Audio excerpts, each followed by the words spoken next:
Welcome to you times channel learning Hindi Tamil. இன்றைக்கி நம்ம பார்க்க போகிறது சர்டிஃபிகேட் கோர்ஸ் எக்ஸாமுடைய பயிற்சி தாள் 4 விடைகள் தான் பார்க்க போகிறோம். பயிற்சி 1, கீழ்காணும் வாக்கியங்களை படித்து சரி அல்லது தவறு என குறியிடுக. ஸோ கீழே இருக்கக்கூடிய வாக்கியங்களை படிச்சுட்டு நம்ம வந்து சரியா இல்லை தவறா அப்படிங்கிறத நம்ம சொல்லணும்.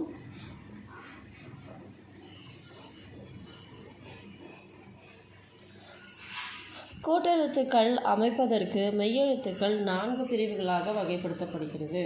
ஸோ இங்கே கூட்டெழுத்துக்கள் அப்படின்னா 2 மெய்யெழுத்துக்கள் ஒன்றாக சேர்ந்து எழுதக்கூடிய எழுத்துக்களை தான் நம்ம கூட்டெழுத்துக்கள்னு சொல்லுவோம். அந்த கூட்டெழுத்துக்களை வந்து 4 விதமாக நம்ம வந்து ஃப்ரேம் பண்ணுறோம் அப்படின்னு சொல்கிறாங்க.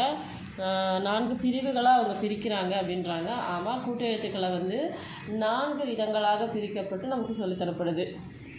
இது சரிதான். கூட்டெழுத்துக்கள் அமைப்பில் அடியில் ர 3 விதமான வெவ்வேறு வடிவங்களை பெறும். கூட்டெழுத்துக்கள் அப்படிங்கிற ஃபார்மேட்டில் ர அப்படிங்கிற எழுத்து வந்து 3 விதமாக எழுதப்படுகிறது. அப்படின்னா அதுவும் கரெக்டு தான், 3 விதமாக எழுதப்படுது. வட்ட வடிவ மெய்யெழுத்துக்கள் அடியில் ஹலந்த் குறியீடு இணைக்கும் பொழுது அவற்றின் இறுதியில் உள்ளடங்கிய அ உயிரொலி நீங்கிவிடும். இதுவும் சரிதான். ஒரு மெய்யெழுத்துக்கு கீழே ஒரு எடுத்துக்காட்டுக்காக காங்கிற ஒரு மெய்யெழுத்து இருக்கலாம். இதுக்கு கீழே இப்படி ஒரு கோடு போட்டோன்னா இது கா இருக்கக்கூடிய கால இக்கு கூட்டல் ஆன்னு இருக்கும். இந்த ஆ நீங்கிட்டு இக்குன்னு சொல்லப்படும். இது சரியானது தான் அப்படின்றாங்க. சொல்லின் இறுதியில் உள்ளடங்கிய ஆ உயிரொலி உச்சரிக்கப்படுவது இல்லை. எல்லா சொல்லையும் கடைசி எழுத்து ஆள முடிஞ்சா சில எழுத்துக்களில் உச்சரிப்போம், சில எழுத்துக்களில் உச்சரிக்க மாட்டோம். உச்சரிக்கப்படுவது இல்லைன்னு சொல்லிட்டு பொதுவாக சொல்லிட முடியாது. அதனால் இந்த வாக்கியங்கள் தவறு. கூட்டெழுத்துக்களின் சொல்லின் தொடக்கத்திலும் நடுவிலும் இறுதியிலும் அமையும். எங்கே வேணாலும் அமையலாம். கூட்டெழுத்துக்கள் அப்படிங்கிறது ஆரம்பத்திலும் இருக்கலாம், மிடில்லையும் இருக்கலாம், கடைசியிலையும் இருக்கலாம். அதனால் அது சரியான வாக்கியம்தான். பயிற்சி 2. பயிற்சி 2ல் என்னென்னு பார்த்தோம் அப்படின்னா, கீழ்காணும் மெய்யெழுத்துக்கள் 2 முறை எழுதி பழகும். இங்கே இருக்கக்கூடிய மெய்யெழுத்துக்களை 2 தடவை எழுதி பழகணுமா? எப்படின்னா, கா அப்படிங்கிற மெய்யெழுத்து கூட்டெழுத்துக்களாக எழுதும்போது இக்கு அப்படின்னு பாதியில் தான் எழுதுவோம். இக்கை வந்து முழுசாக போட மாட்டோம், பாதியாக தான் எழுதுவோம். அதனால் இங்கே இருக்கக்கூடிய எழுத்துக்கள் இந்த பக்கத்துலேயும் இதுதான் இருக்குது, அடுத்த பக்கத்துலேயும் இதுதான் கொடுத்துருக்காங்க. இதை 2 முறை எழுதி பார்த்துருங்க. அடுத்த பயிற்சி 3, கீழ்காணும் சொற்களை படித்து 3 முறை எழுதி பழகும். ஸோ இங்கே வந்து இங்கே ஏன் இங்கே 3 தடவை எழுத சொல்கிறாங்க அப்படின்னா, இக்குங்கிற கூட்டு எழுத்து வந்திருக்கு. இக்கு ப்ளஸ் லா, இக்ல. ஸோ இந்த எழுத்துக்களை வந்து எழுதி பார்க்கும்போது மட்டும்தான் அதை எப்படி வந்து கூட்டு எழுத்துக்களாக எழுதுகிறாங்கங்கிற பயிற்சி நமக்கு கிடைக்கும். அதனால் இந்த பக்கத்துலேயும் இதுதான் இருக்குது, இந்த பக்கத்துலேயும் அதுதான் இருக்குது. 2 பக்கத்துக்கு உங்களுக்கு அந்த வார்த்தைகளை கொடுத்துருக்காங்க. 3 முறை சரியாக எழுதி பார்க்கணும். இப்போ எடுத்துக்காட்டுக்கு அ இம் மா எழுதிட்டு மேலே தலைக்கோடு இந்த புள்ளிக்கோட்டுக்கு மேலே வரணும். இந்த மாதிரி சரியாக எழுதணும். எழுத்து பழக்கம் வர்றதுக்காக இது கொடுத்துருக்காங்க உங்களுக்கு. அடுத்தது பயிற்சி எண் 4.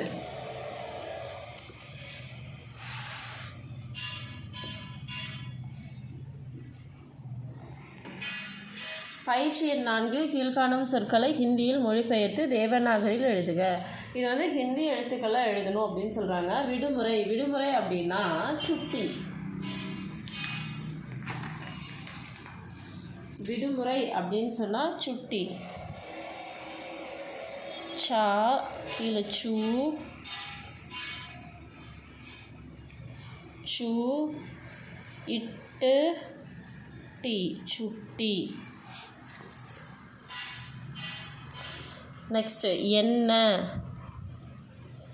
கியா நல்லது, அச்சா கடிதம், சிட்டி மாணவன், வித்யார்த்தி,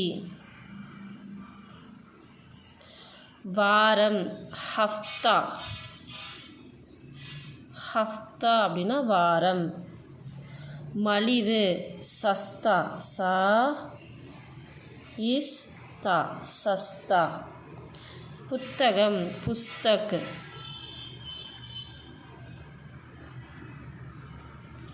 पुस्तक 19 உன்னீஸ். நாய் குத்தா. சரிங்களா? இந்த வார்த்தைகள் எல்லாமே உங்களுடைய 4வது பாடத்தில் இருக்குது. அதில் கொடுத்துருக்கக்கூடிய வார்த்தைகள் தான் இங்கே கொடுத்துருக்காங்க. ஒரு தடவை அது எல்லா வார்த்தைகளும் நீங்கள் படித்து பார்த்துருங்க. பயிற்சி எண் 5. கீழ்காணும் சொற்களை தேவநாகரி எழுத்துக்களில் எழுதவும். இங்கே இருக்கக்கூடிய எல்லா வார்த்தைகளையும் நம்ம என்ன பண்ண சொல்லியிருக்காங்க அப்படின்னா தேவநாகரி எழுத்துக்களில் எழுத சொல்லியிருக்காங்க. எழுதலாங்களா?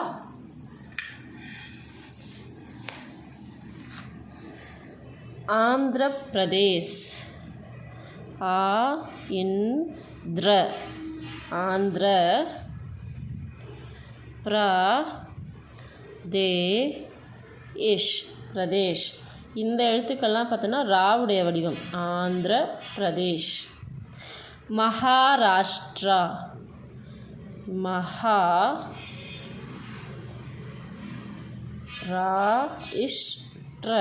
ராஷ்டிர.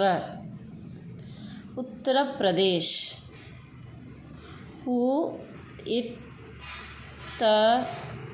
உத்தர் பிரதேஷ். பிரதேஷ்.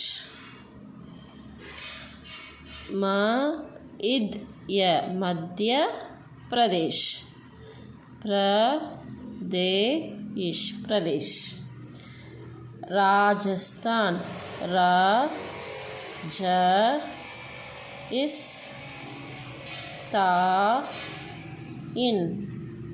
ராஜஸ்தான். பஞ்சாப்.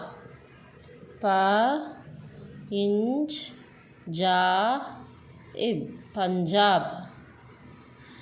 சிக்கிம்.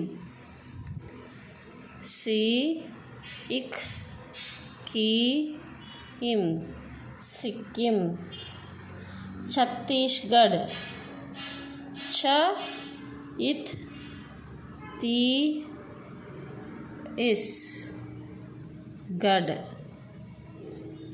சத்தீஸ்கர். கர்நாடகா.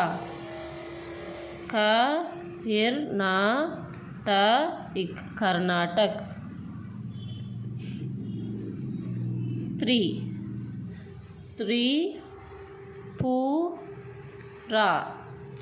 திரிபுரா.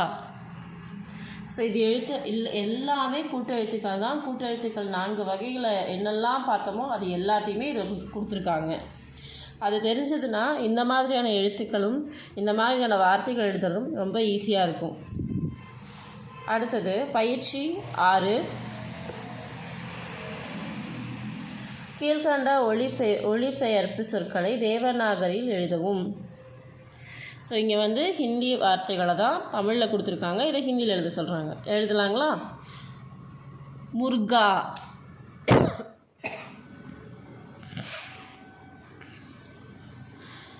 முர்கா.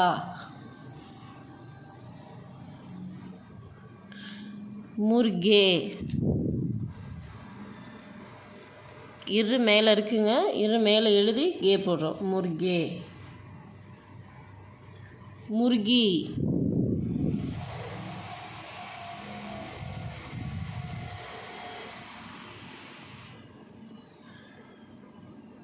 முர்கியா.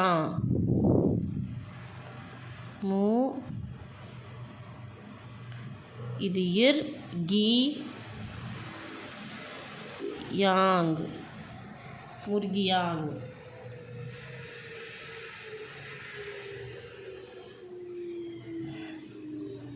அடுத்தது முர்கோங்.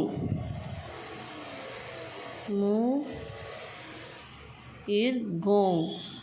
புள்ளி வைக்கிறோம். இந்த மாதிரி கோடு இருந்ததுன்னா மேலே வந்து புள்ளியோ சந்திர புள்ளியோ வரும்னு அர்த்தம். முர்கோங். மார்கு. மார்கு.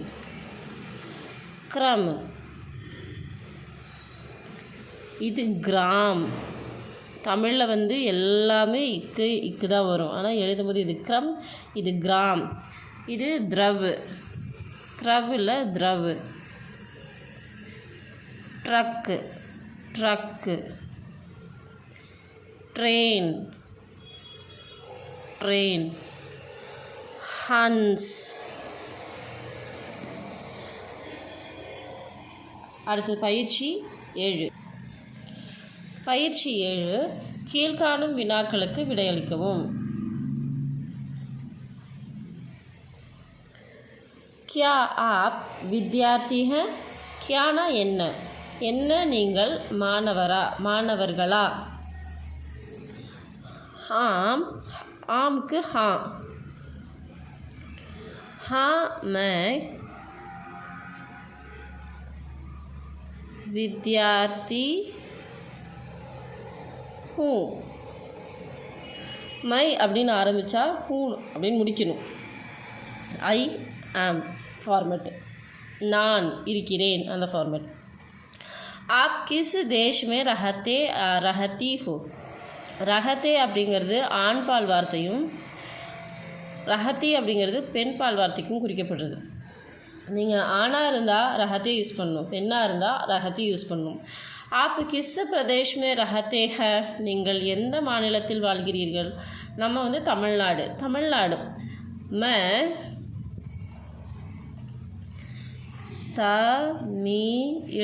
தமிழ் நாடு மே நான் பெண் அப்படிங்கிறதுனால ரஹத்தி ஹூ அப்படின்னு போடுறேன்.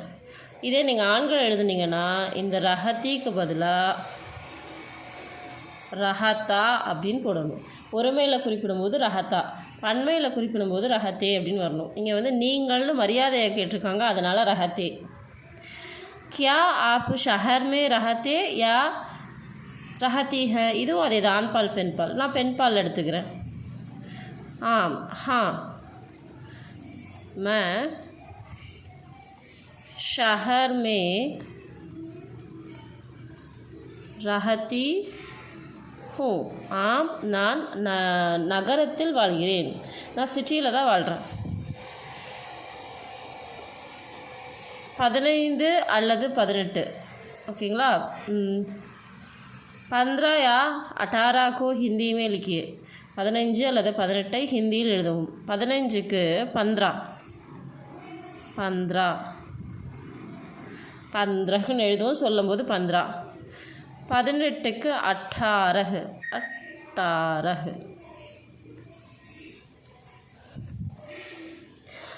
क्या आप अखबार पढ़ते या पढ़ती है? என்ன நீங்கள் செய்தித்தாள் படிக்கிறீர்களா? हाँ मैं अखबार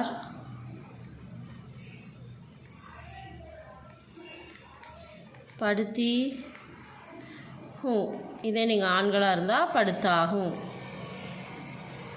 சரிங்களா? இது வந்து ஆண் பாலுக்கு, இது வந்து பெண் பாலுக்கு. ஆம் நான் செய்தித்தாள் படிக்கிறேன். நான் எல்லாத்துக்கும் ஏன் ஆம்னு கொடுத்துருக்கேன் அப்படின்னா அது ரொம்ப ஈஸியாக இருக்கும், அதனால் ஆம் கொடுத்துருக்கேன். இல்லைன்னு எழுதலாம்.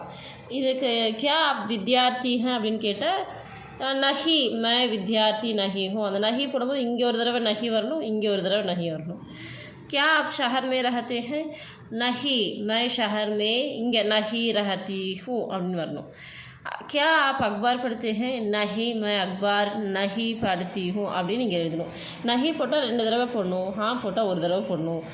அதனால தான் நான் ஹா அப்படின்னு நான் குறிப்பிட்டிருக்கேன். இதோடைய பயிற்சி தாள் 4 முடிவடைஞ்சிருச்சு. இதே மாதிரி அடுத்த வீடியோவில் சந்திக்கலாம். இதில் ஏதாவது உங்களுக்கு சந்தேகங்கள் இருந்ததுன்னா கமெண்ட் பாக்ஸில் தெரிவிங்க. அடுத்த வீடியோவில் உங்களுக்கு கிளாரிஃபிகேஷன் கொடுக்குறேன். தேங்க்ஸ் ஃபார் வாட்சிங் யுகி டைம்ஸ் சேனல். நன்றி, வணக்கம்.